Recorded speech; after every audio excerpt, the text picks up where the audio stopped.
Hello everyone, I am Gracie with The Rooted Hearth and I am on my journey to my forever homestead. But before that happens in about 3.5 years, I have a lot to learn. And last time I talked to you about becoming a farm girl sister and trying to use merit badges to achieve goals. And I have done that. Well, I will soon be applying for my first merit badge. We had discussed that one of the first ones I was going to tackle was going to be shopping green, and I have done that. I've done the beginning level. I still have 2 more levels to go. But the beginner level is to collect 6 reusable shopping bags. I have those. I got 3 of them from Amazon, and they're massive. 90% of my groceries fit in these 3 totes. And then I got 4 or 5 other ones that are more small to medium-sized totes. They're great for you just gotta run and grab a few things, or to supplement when the big bags don't carry everything. You have to commit to using them. I have actually been doing this for probably 3 months now, and I use them 100% for my big weekly shopping trips, and then probably 70% of the time for my little shopping trips. To help me be successful, one, I made my bags very cute. Rooted Hearth, that is what my homestead is going to be called. I try to focus so much of what I do with it, so it's forefront in everything I want, and that goal is just constantly present. So I made, I have my own logo and everything. Well, you guys see it. So I put that, using my Cricut, and put that on one of my big totes. When I got my Farm Girl Sisterhood badge, I embroidered that on another tote. I still have one more to decorate at the big totes. But then the medium small size totes, when I didn't, I am not that woman who just has totes everywhere. That's not me. If I don't use something, it has been donated or recycled or given away, something. So if I got an unnecessary bag from a conference or something, that found a new home. So I did have to go forth and acquire new bags. And I knew I wanted something smaller, but then I was at the store and I saw these national park totes, and oh my goodness, they are the cutest. Literally excites me at the thought of bringing them into the store. And so I got those. And I do, like I said, I use them on a regular basis. It feels a little weird because you walk in, you go to the store, and you have your bags in your cart. And I always feel the greeter is are you returning something? Or what's worse is I will forget them. And so I have to I won't remember until I'm about to go to the registers. And sure, I could just, use the plastic bags, but that defeats the purpose. So park my cart somewhere, run out to the car so the lady or man, whoever's the greeter, sees me leave, and they see me come back literally 45 seconds later with an armful of bags. So that is a little embarrassing for me, but once I'm up there and have my groceries and stuff, I actually prefer bagging it in my totes. And then in our household, we have very set assignments of things. I do the grocery shopping, the boys unload the car. And Scott has said that he actually prefers carrying in the big totes. It's fewer trips and actually easier to hold. So far it's going really, really well. So I will continue doing that. I'm not sure I'll acquire more totes at this phase because what I have meets my needs. But I did get a container to put them in my car.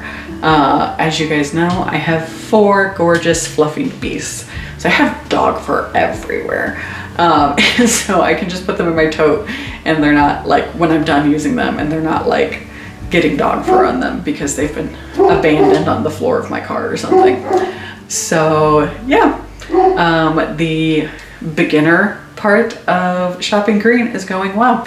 So the next step, the intermediate level, will be when shopping, looking at the packaging of products you buy and try to increase purchase of items that are recyclable or biodegradable.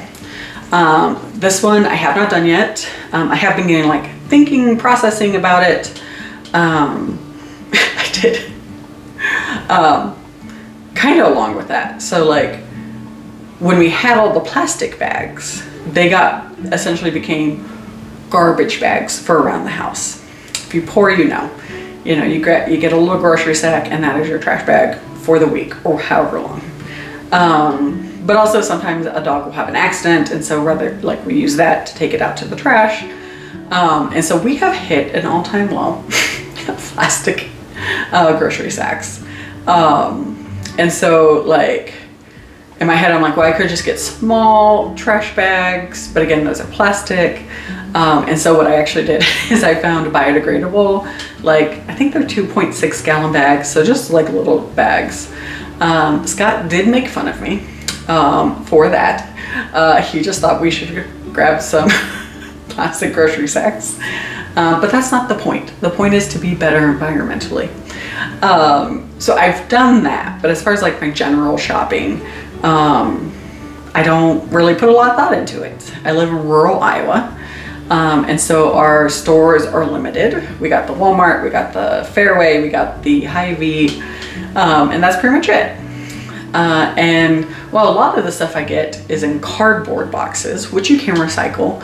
A lot is also in like plastic containers, plastic bags, which some may or may not be recyclable. And then I'm not sure if I can then replace those with cardboard options. I do know in Des Moines, which is not very far from me, they have like a containerless store. So like I could make intentions that occasionally I go up there to shop, which honestly wouldn't be that big of a deal because I work up there a couple days a week.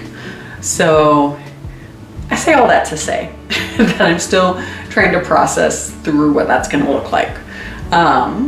It's on my to-do list versus the tote bags, which are to done. And then I'm also supposed to examine the cleaning products I use in my house and try to supplement them for non-toxic ones. I almost had like a visceral reaction to this. And part of the reason for that is like, in my head, I'm like using toxin-free cleaners. Of course, that makes sense. However, do they work as well? I mean, have you used bleach? It works real well. So I have some like mental barriers to like overcome with that. I'm not saying I'm not gonna do it. I'll probably experiment, try out a few, see if they work as well, things like that. But like it was a moment where I was like kind of faced with my own biases about things. So it was super duper interesting. And so yeah. And then Scott he's supportive, but like he's also like a skeptic, and so he doesn't necessarily like believe you have to have non-toxic cleaners and things like that, or take multivitamins. So he's happy to do whatever I sign us up for, but he maybe thinks it's a little bit of malarkey. So that's where we are. I have completed my beginner merit badge in shopping green. I will go and apply for it.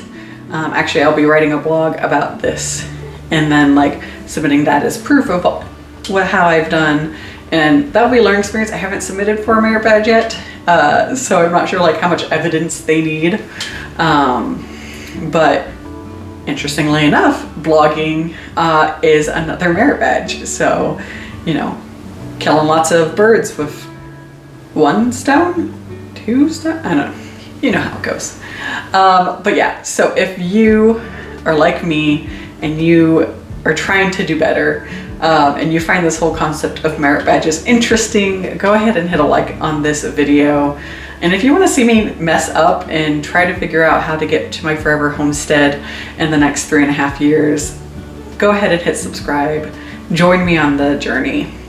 And if you have any suggestions, seriously, for non-toxic cleaners that I should give a try for my skeptic husband and my own biases, please drop them below.